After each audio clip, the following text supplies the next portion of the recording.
Hello and welcome to Statecraft IAS Academy. I'm Atif, your geography educator, and today we are going to talk about Atlantic Meridional Oceanic Circulation, the global conveyor belt.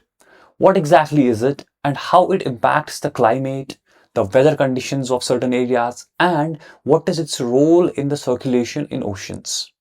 We will learn about it one by one. When we take a look at the article in the Down to Earth magazine, you can see in this article, the Atlantic current shows steady decline. What is Atlantic current? Why is it showing steady decline? What are the factors that are responsible for all this? Okay, all these things will be understood only after you are able to understand the oceanic circulation. What is the oceanic circulation? What are the factors that are responsible for the oceanic circulation? These are some of the important things that you need to know. And then we will get to AMOC, or the Atlantic Meridional Oceanic Circulation. And then we will come to the article and see how the AMOC is getting affected by multiple factors. Now, when we talk of the ocean water, let's say this is the surface of ocean water. It's not static. It's not fixed. It is in constant motion. It moves from one place to another. We have presence of winds that drive this, number one. Number two, ocean currents. Say we have winds, we have currents. There are very important factors. These are responsible for the movement of ocean water. But two important things that play a huge role in AMOC or oceanic circulation are the temperature of the ocean water and salinity. These are the two factors that we need to focus on.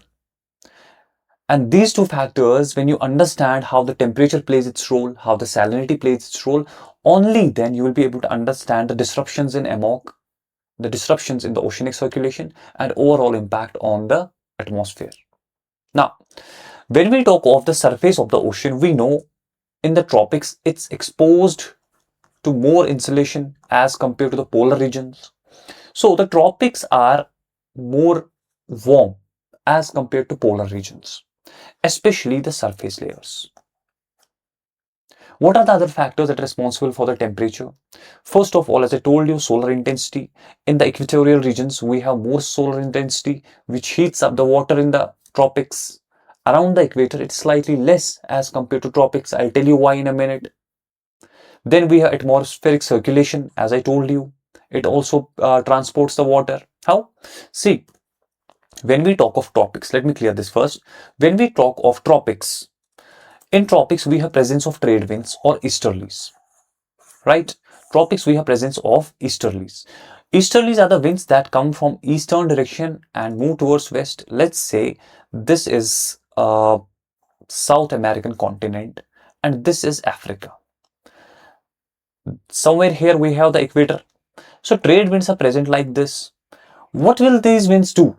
These winds will transport the surface water and the water will accumulate here. This is something that happens in the equatorial regions. Yes, in the equatorial regions, the western margins of the oceans are warm. This was a question that was directly asked by UPSC. Remember, there is a catch. Western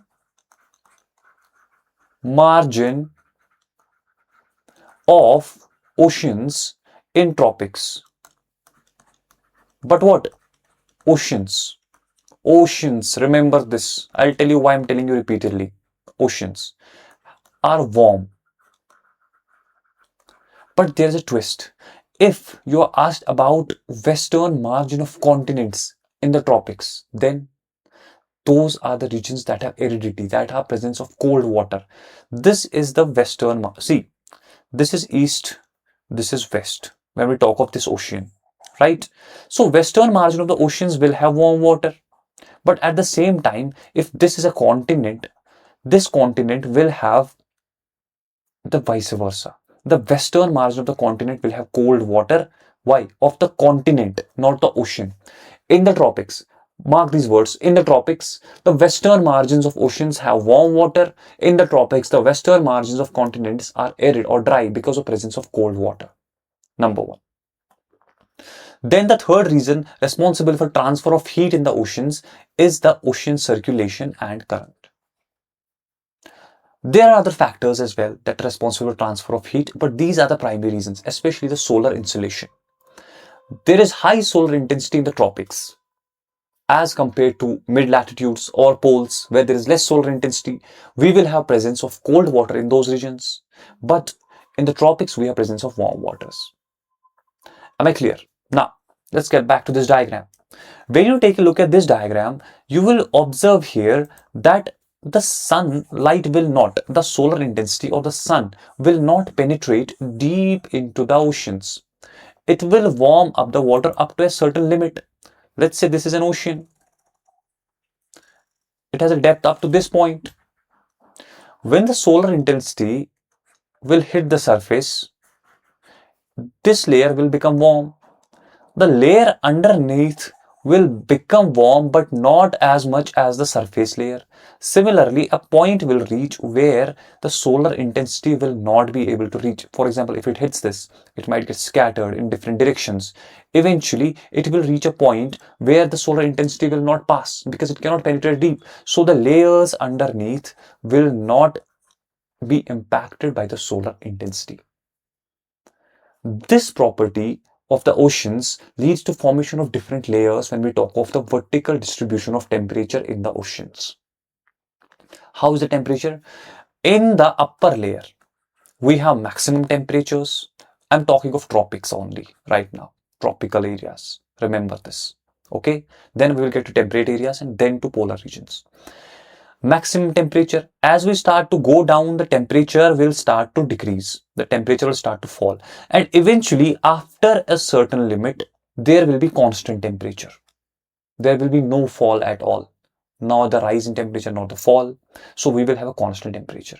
When we draw these things on a graph is somewhat like this. If you take a look at this graph, you can see in the tropics we have a temperature of around 25 degrees. This is the top layer, maybe up to 200 meters to 400 meters. As we go deep, say up to 500 to 1 kilometer, we see a sharp drop in the temperature. There is a sharp drop in the temperature. This is known as the thermocline layer. This is a thermocline layer. What happens in the thermocline layer is there is a sharp drop in the temperature. You can see the temperature dropping from 24 to 4 degree. There's a sharp drop in the temperature. Why is this drop? Because beyond a point we will see the solar intensity will not be that much effective. Number one.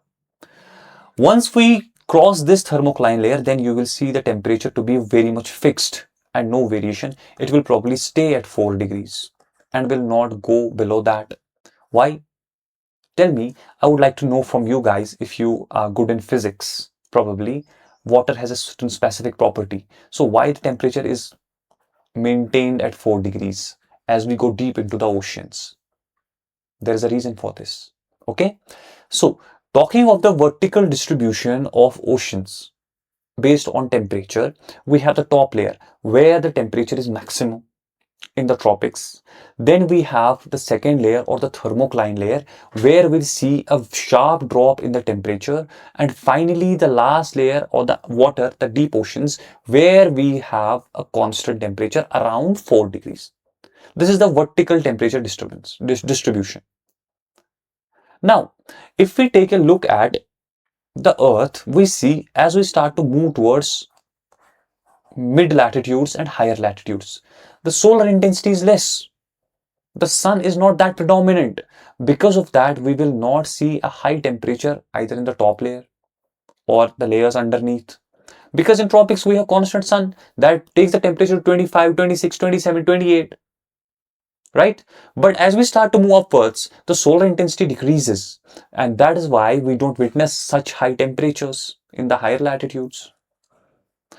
Now, look at this diagram. The red line here denotes the tropics. Okay, number one. The green line denotes the temperate regions beyond tropics, beyond 23.5 degree. And the blue line denotes the polar areas, beyond 66.5 when we go towards poles. If you take a look at the red line, there is a prominent presence of thermocline.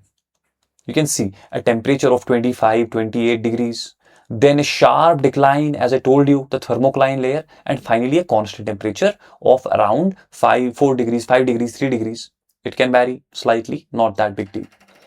Then we talk of the green line, that is the mid latitude. Now, in these areas, we don't have high temperatures on the surface. Why? Because the solar insolation is not as prominent as in case of tropics.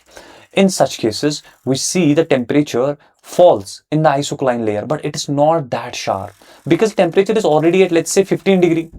If the temperature is already at 15 degree, the drop will not be, just imagine the temperature dropping from 25 degrees to 5 degrees. There's a drop of 20 degrees in the thermocline layer. When we talk of the temperate regions, the drop is from 15 degrees to 5 degrees. There is only a drop of 10 degrees. So the drop is less. That's why the thermocline layer is there, but it's not that prominent as in case of tropics. And finally, when we reach to the poles, you will hardly see any thermocline layer because the surface water might be frozen. As you start to go down, the temperature will be maintained at 4 degrees. There is hardly any my bad, I'm using the isocline layer repeatedly, is the thermocline layer. One important thing that I would like to tell you is that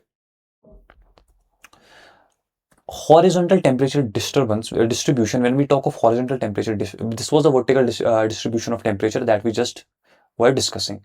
When we talk of the horizontal distribution, I told you we have maximum temperatures along the tropics. Then we start to move towards higher latitudes and the temperatures start to fall. It is believed that there is a drop of 0.5 degrees per latitude.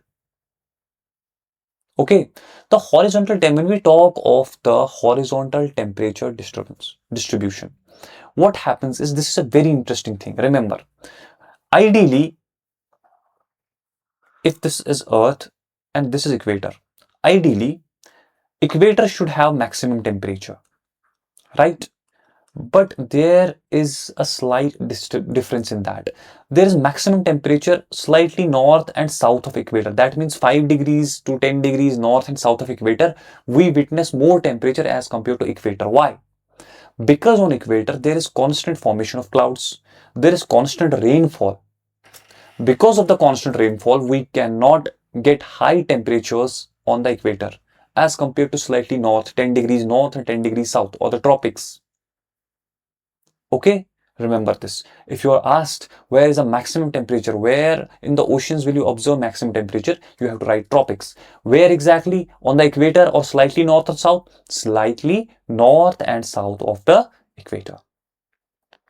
When we talk of horizontal distribution, okay, horizontal distribution helps us to understand. This is an image. This is the equator, and you can see the red line indicates the condensation or the rainfall, and the blue line indicates evaporation. When you take a look at the 0 degree, this is 0 degree, you can see there is more rainfall as compared to evaporation. More rainfall. More rainfall means slightly less temperature. Okay, slightly lesser temperature. But as we start to go north and south of the equator, you can see along the 30 degrees north and 30 degrees south, there is more evaporation as compared to condensation. The condensation is less. Now go back to the first class, global atmospheric circulation, where I explained you the high pressure areas around the tropics, 25 degrees, 30 degrees. Why do we witness more evaporation as compared to condensation? Because the air sinks. It does not rise in these areas. Because of the sinking air, we witness more evaporation as compared to condensation. Less cloud formation, less rainfall. And on equator, we have more cloud formation, more rainfall. And I told you on that very day, we have the deserts along these areas as well. Now, listen to me very carefully. As we start to move towards the temperate regions, again, we will have high amount of precipitation as compared to evaporation. Why? Because of the frontal rainfall, less temperature, less evaporation, more condensation. And towards poles, we will have less condensation, less evaporation, both will be less. So on the equator, we have maximum, then it decreases, then again increases. This is the horizontal temperature distribution of oceans. Now, the second, one thing I would like to tell you, remember this: temperature is inversely proportional to density. If we have more density, if we have more temperature, high temperature means comparatively less density. This is very important. I will tell you why when we talk of the AMOC, or the Atlantic Meridional Oceanic Circulation. Okay. Now, let's go to salinity of ocean water. Salinity, what's salinity? It's the presence of salt in the oceans. Okay? Salinity is a term used to define the total content of dissolved salts in seawater. It is calculated per 1000 grams, or represented as, let's say, like this, parts per 1000. It is calculated as the amount of salt dissolved in 1000 grams of seawater. How much of salt is present in 1000 grams of seawater? Okay, it is usually expressed as parts per 1000. This is the symbol that I just showed you, parts per 1000. Now, this is for the one-liners. If you are ever asked in the exams, highest salinity you will find in Lake Van, that's in Turkey, where you have more than 330 parts per 1000. Dead Sea, again in the Middle East, 238, and Great Salt Lake in USA. Am I clear? Okay. Now, what is the share of salts? Maximum sodium chloride, magnesium chloride, then we have magnesium sulfate, calcium sulfate, potassium sulfate. This is a prelims based question. Right now we are focused on mains, but if you want to remember this, you can. Dissolved salts, maximum chlorine, and then sodium. Now, let's talk of salinity and how salinity changes as we move from different latitudes. Okay. See, when we talk of salinity, what are the factors that are responsible for salinity in the oceans? Temperature, presence of salts, volcanic eruptions, rainfall, melting of the glaciers. How? It mainly depends on evaporation and precipitation. That is rainfall and evaporation first. Because let's take an example. We have a bowl in which we have salt. If we add 10 liters of water to it, we will have specific salinity. But if we add 20 liters, the salinity will reduce to half. Right? That is the case here. If we have more precipitation, then the salinity will be slightly less because there will be more rainfall. More rainfall means less salinity. If we have more evaporation and less condensation, that will lead to more salinity. Now go back to this diagram and tell me, I told you along the equator we have more precipitation. That means along these regions we will witness slightly less salinity, although the temperature is high. At the same time, when we talk of subtropics or the tropical areas, we will witness more salinity. Why? Because the temperature is high, the water will evaporate. At the same time, we will not witness cloud formation. No cloud formation, no precipitation. And I told you, if the precipitation is not there, the salinity will increase. So evaporation and condensation are very important factors that are responsible for salinity. Now, second factor that is responsible for salinity is influx of fresh water from rivers. How? Listen to me very carefully. When we talk of, let's say, India, you will have slightly more salinity here as compared to these regions. Why? Because along these regions you will witness Ganga, Irrawaddy, Brahmaputra, all these big rivers, freshwater rivers draining into this area. Because they are freshwater rivers, the more water is added.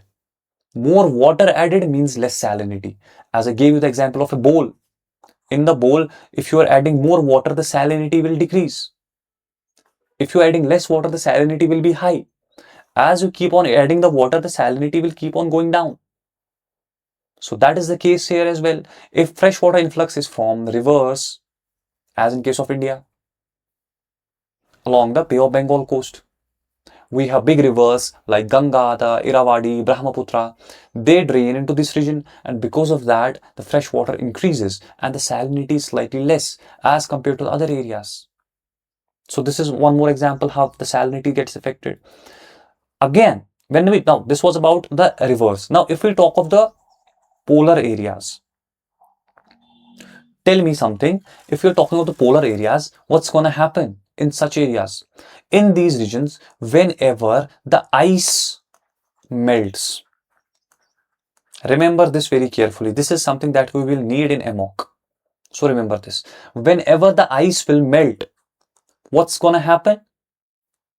The fresh water will be added. So the water is added. And once the water is added, what happens? Salinity will decrease. Now, if the temperatures are less, then what will happen? There will be more freezing. So the water will be taken out, and because of that, the salinity will increase. Am I clear? Am I clear or not? Hopefully I am. So this is one more reason. One is the adding of fresh water by rivers. Another one is the freezing and thawing along the polar areas. Now, let's talk of another factor, that is wind. Wind also influences the salinity of an area by transforming water to areas. For example, whenever the warm water gets accumulated, as I told you earlier, the warm water will evaporate more, so salinity might increase, and ocean currents again the same thing. So these are some of the basics that you should know about the oceans. Now, take a look at this image. If you are aware of ocean currents, this is equator. Let me draw equator for you first. Ocean currents transfer the heat from less saline to more saline areas. So where will we find more salinity if we talk of horizontal salinity? Where will we find less salinity? Now take a look at this. This is the image. Let me clear this for you so that you don't get confused. Okay. So tell me something. Where will you find more salinity when we talk of the horizontal distribution? The red line here denotes equator. The blue line here denotes poles. This is something that is easy to understand. Why? Because when we take a look at equator, we have high temperatures. High temperatures means more evaporation. More evaporation will lead to more salinity. At the same time, when we take a look at poles, at the poles we have slightly less salinity. Why? Because on poles there is less evaporation. And we constantly see water getting added because of the melting of the glaciers along the poles. And because of these reasons, we see on the poles we have less salinity as compared to equator. Correct? But there is a twist. Take a look at this yellow line. See, the salinity increases as we move in this direction. We have more salinity along the subtropics as compared to equator. Tell me why. Because I told you, on the equator, there is more evaporation, but there is equally more condensation. There are constant formation of clouds. Hence, it doesn't increase the salinity beyond a certain limit. But in case of subtropics, we see there is very high temperature. Again, there is evaporation, but unfortunately, we don't have condensation because of the coming down of air, subsiding air. We don't have the air parcels rising as in case of equator. That leads to constant formation of clouds. In the subtropics, there is no constant formation of clouds. That is why there is less evaporation. There is more evaporation, less condensation. Less condensation means more salinity. Now, this is a diagram that you need to draw if you get a question on salinity. Less salinity in poles, more salinity on equator, and the highest salinity along the subtropical areas where we get deserts and all. Let's talk of ocean currents. Ocean currents help us to transfer the ocean waters from different latitudes. For example, we have high temperature along the equator. The warm water gets transported to higher latitudes, therefore transforming this water. As I told you in the previous class, when the warm water reaches here, you see there is a North Atlantic drift. This current is called as North Atlantic drift. Because of this drift, we see the warm water going towards the coast of Britain or England. And although both Britain and Canada are located on the same latitudes, we witness very harsh winters in the Canada and we witness moderate winters along the Britain. Why so?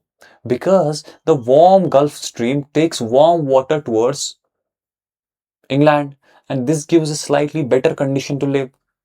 That's why we have slightly better conditions in England as compared to Canada, where we have cold Labrador current that brings cold water, intense cold waters, more fall of temperature, more harsh conditions. This is the moment. Now, listen to me very carefully. This is something I want you to understand.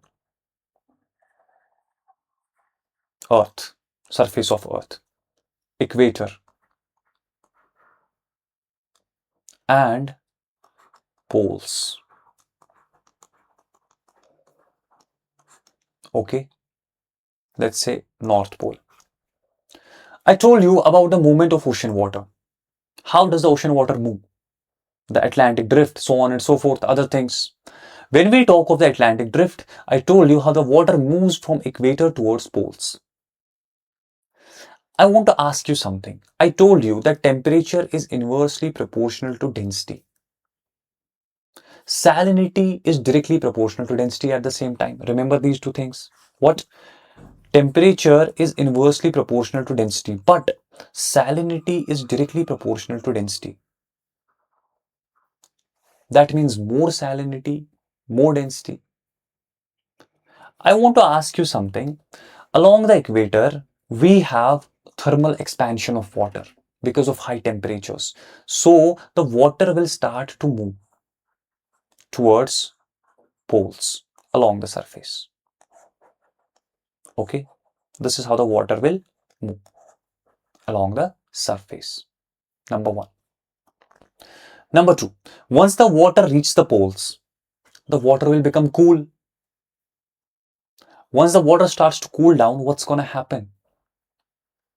It will start to freeze. Some of the water might freeze. And because of the freezing, the salinity might start to increase. What will happen to this water that reaches to the poles? Will it have high density or will it have low density? Tell me. The salinity might increase, but the temperature falls. The temperature falls. What's going to happen? Will the water have high density or low density? The water will have high density. Why? You might say that on the poles we might have addition of water from the poles, so there will be less salinity. If we will have less salinity as compared to equator, as I told you here already. See, I told you along the equator and the tropics we have higher salinity as compared to poles. Now, you might get confused. If we have higher density at the equator and low salinity at the poles, then because of low salinity, we might have low density as well. But at the same time, low temperature will increase the salinity. So which factor will dominate? Temperature or salinity? Which factor will dominate?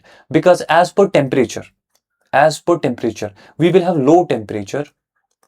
That means high density. This is very interesting. You should know about it. This is all about AMOC. But when we talk of salinity, we will have low salinity here. That means low density. So tell me, what will be, because the water cannot have both the properties. It will not be highly dense and low dense at the same time. That's not possible. It will either be high dense or low density. What will happen? Remember, whenever the two factors come, it will be the temperature that will actually dictate the terms.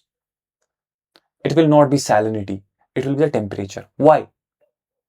Because temperature also impacts the salinity in it. I told you when we were discussing the salinity, I told you at that time, it is the temperature that also impacts the salinity as well.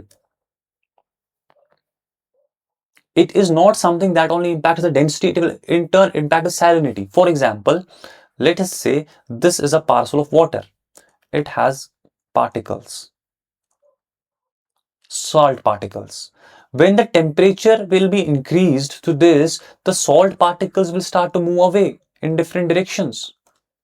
Am I right or wrong? The salt particles will move away into different directions because of high temperature. That means, although salinity plays its role, temperature is responsible for impacting the salinity as well. So here, it's a temperature that will decide whether we will have high density in this position or we will have low density in this condition. Because of low temperature, I told you temperature and salinity, temperature and density are inversely proportional. So we have low temperature, that means we will have high density. Because of this high density, the water will start to sink. The water will sink because the density is more. More density, water starts to sink. This is happening, this is something that is taking place on the surface of oceans. Okay. When the water sinks, there will be circulation at the bottom of the oceans, deep into the oceans. At this place, because the water starts to move in this direction, so we will have certain places here where the water will start to decrease and the water will start to move down like this, and it will be moving in this direction, what we call as upwelling along the equator, because we cannot have empty places. When the top surface water will move, we cannot have empty places in this region. Have you ever seen water moving and then we having empty space in the river? No. In a static water condition, whenever the water moves, we have the replacement by upwelling. This is the global conveyor belt. This is how the global conveyor belt works. How?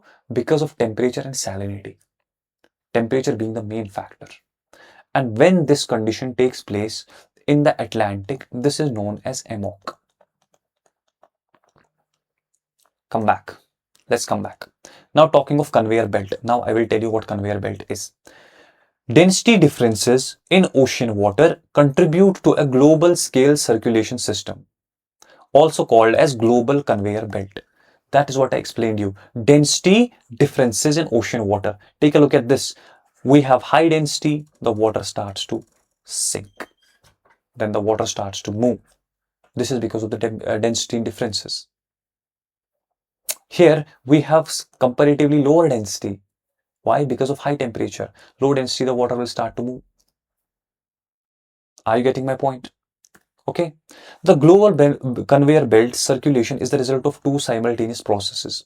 Warm surface currents carrying less dense water away from equator towards poles. Let's come here. Where did it go? Okay. Warm and less dense water that we have at the equator. The ocean currents, as I told you, the Gulf Stream. Here, the Gulf Stream, North Atlantic Drift, and we have Brazil, we have some here. Similarly, other currents. These transport the water to higher latitudes towards the poles. And the second is the cold deep ocean current carrying denser water away from poles towards the equator. That means this one. The denser water, once it starts to sink, then it will start to move because the density increases. Density, high density towards low density, it will start to move towards equator. This takes place throughout the globe. This will happen throughout the globe. It's not located to a specific place. Take a look at this diagram. You see, this is something, the red one is something that is taking place at the surface. It's taking place along the surface. And then we have the direction of water underwater, deep into the oceans. And that shows the direction from poles towards equator. I hope you're understanding this. Now, this is not something that you see like a river flowing. No, it's not like that. The speed of this global conveyor belt is very slow. It takes 1000 years to complete one cycle. That means the water that will start from this point, will, hypothetically, of course, it might not travel throughout the globe. If it has to travel throughout the oceans and to cover the complete conveyor belt, it will take 1000 years. 15 times our lives at least, right? So it's not something that will happen overnight. Now tell me something. What is the impact of global conveyor belt? What do you think? Because it transports the heat to different latitudes. Imagine if the heat is not transported, then the ocean water along the equator will heat up. It will heat up, it will remain in that position, it will become very hot. At the same time, the temperature along the poles will remain low because no water transported from the water surplus, temperature surplus regions. That will lead to extreme climatic events. So AMOC is very important because AMOC is something that is restricted to only this region, Atlantic, North Atlantic region. Why? See, I'll tell you why is it important. When the heat is transported from equator towards the North Atlantic region, take a look at this. Let's say this is AMOC. When the heat is transported from this region towards, let's say this is the coast of England. Once it reaches here, it cools down and sinks. When it cools down, it releases the excess heat. It will release the excessive heat. When it will release the excessive heat, it will bring rainfall. It brings rainfall because the heat when released will lead to formation of clouds. It will bring rainfall. If we have AMOC, it transports the water. If we don't have AMOC, what's going to happen? If we don't have the global conveyor belt, if it is stopped, we will have drought-like conditions in Europe, in England. And that is why AMOC is actually slowing down. It is stopping. It has stopped, not fully, but it has got extremely slow. Why? What are the reasons for that? Global warming. How? Now the question is how? Let us talk specifically of AMOC. Let me clear this first so that you understand what I'm talking about.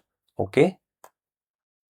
See, right now let's talk of AMOC because that's our topic primarily.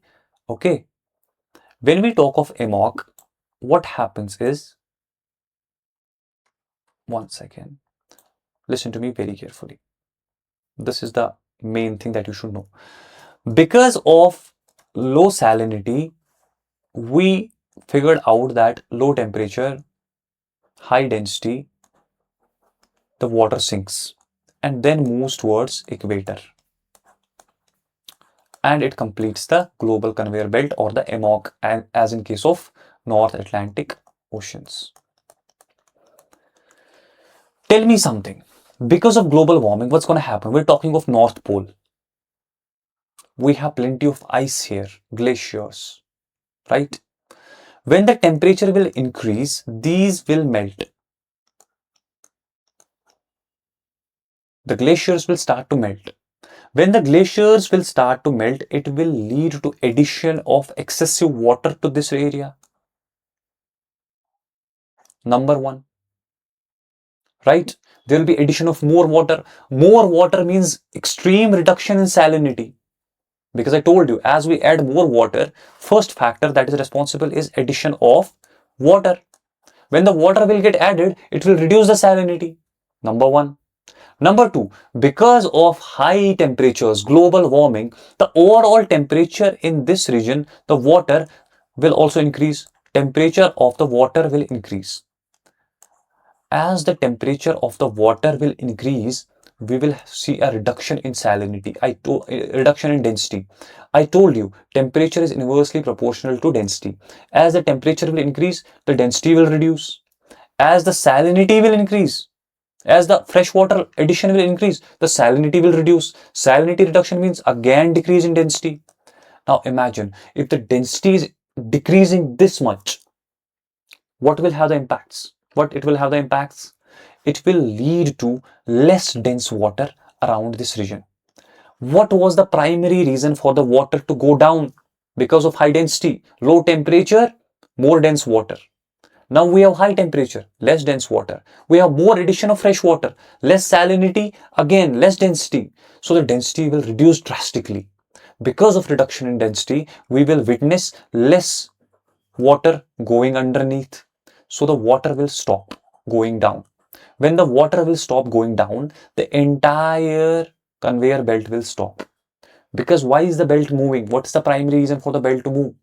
Because the water that goes down here eventually comes up at other place. Now, if the water is not going down around this region, if it is not going down at all, what's going to happen? Tell me.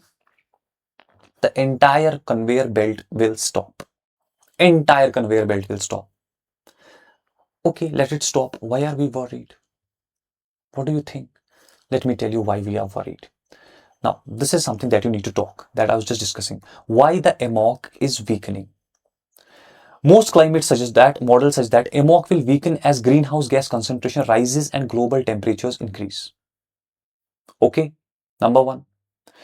Influx of fresh water from the melting glacier, from the Greenland. As I told you, more glacier melt means very much reduction in salinity. Very much reduction in salinity means reduction in density, which reduces the overall salinity and disrupts the circulation. Okay, that is why, as per the studies, it is believed that AMOC might completely stop, because if the water is not going down, if the density is reduced, then how will the circulation take place? Have you seen the conveyor belt? You see, it goes down from one end and comes up from back end. If the going down stops, the coming up will automatically stop. Okay? And what are the impacts that it will have? That is very important. We have discussed it for past half an hour or so. But the main question there is, why are we discussing this? What is the factor that is responsible? Okay, factors we discussed. What are the impacts? Let's look at some of the impacts first of all. El Nino. Periodic warming of Pacific Ocean. It influences the rainfall. I have given you a full class on this. We discussed El Nino, Super El Nino, so we don't need to go back to this. Although AMOC exists in Atlantic Ocean, its weakening can significantly affect climatic systems in Pacific due to interconnected nature of global ocean currents. Listen, take a look at this.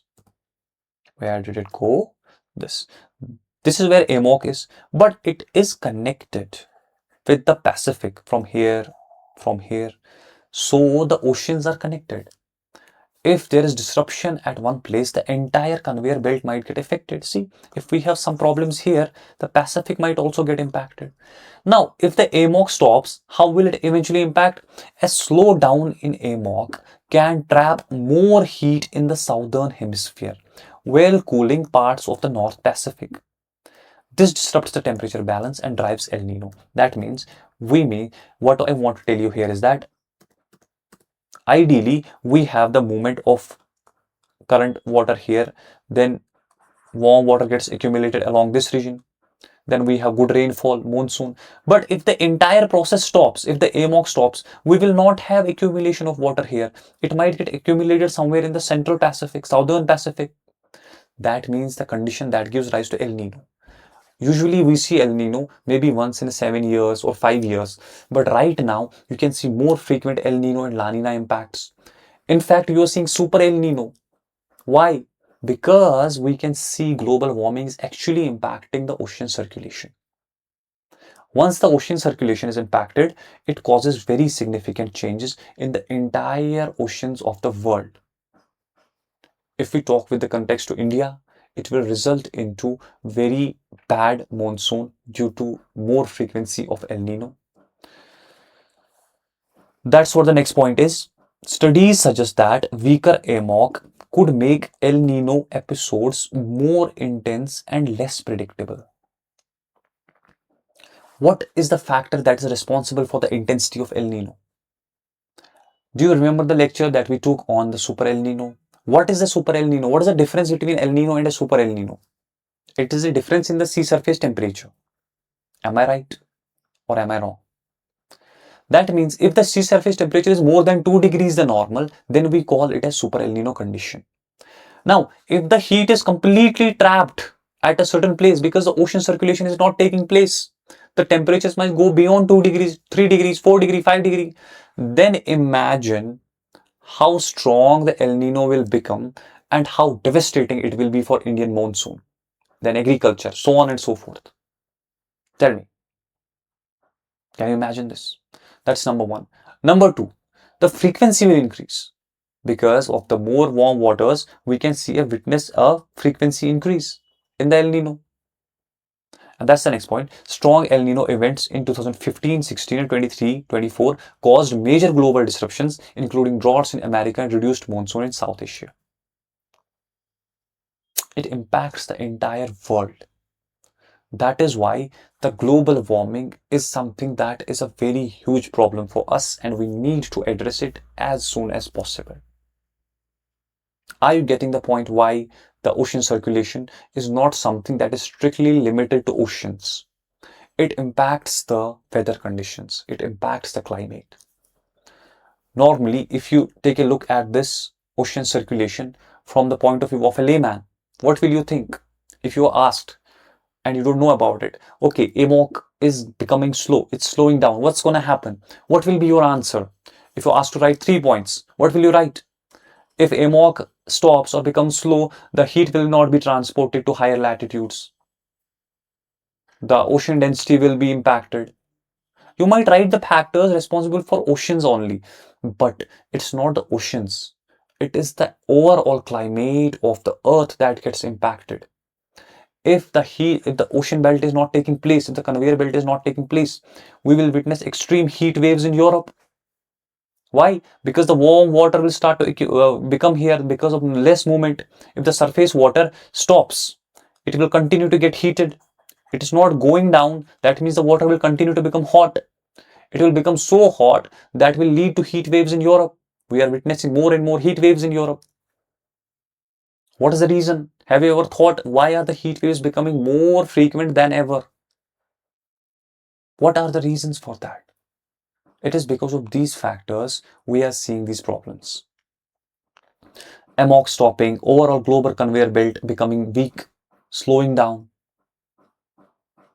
So these factors need to be addressed in order to make sure we live a good life, a peaceful life. Now let's go back to the article that I showed you initially. Atlantic current. Now this article will make sense to you. Atlantic current shows steady decline. What current? We have multiple currents. North Atlantic drift, or let's say AMOC, Atlantic Meridional Oceanic Circulation, with scientists warning collapse could amplify global warming and disrupt climate systems. How it will disrupt the climate systems? Linking oceans with the climate.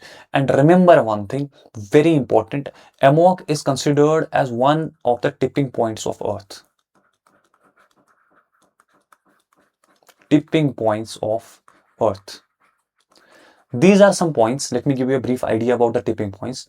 These are some points that play a huge role in understanding how far we are damaging the earth, how far we're damaging the environment, earth, oceans, everything, natural resources. Some examples: Amazon forests, Greenland ice, Antarctic ice, and AMOC. Basically, what we talk about in these things is that there is a certain threshold. There is a certain threshold. Let's say there is a threshold up to which we can try to cause destruction, but we might be able to revive it. But a point will be reached. That's what we call as a tipping point. If we cross this, even though we might stop causing damage after that, there will be the generation of a feedback loop. A feedback loop will be developed and everything will happen on its own. The damage will continue even though we stop. For example, let me tell you how it works. See, let's say this is the Arctic region and this is covered by ice. When sunlight hits it, it gets reflected back. That's the albedo of the ice. More than 85% is reflected back. If we continue to damage the environment, the ice will start to melt. It will become less, and eventually a point will reach when the ice will be reduced up to a certain limit. After that, even if we decide that now we don't want to cause damage to environment, we want to stop, if we decide to stop, still then there will be less reflection, less will be reflected back. The water present here will absorb more and more solar radiation. The water will become more and it will lead to melting of the entire ice, even though if we stop at a certain point. And that point is known as climate tipping point. We should not cross that.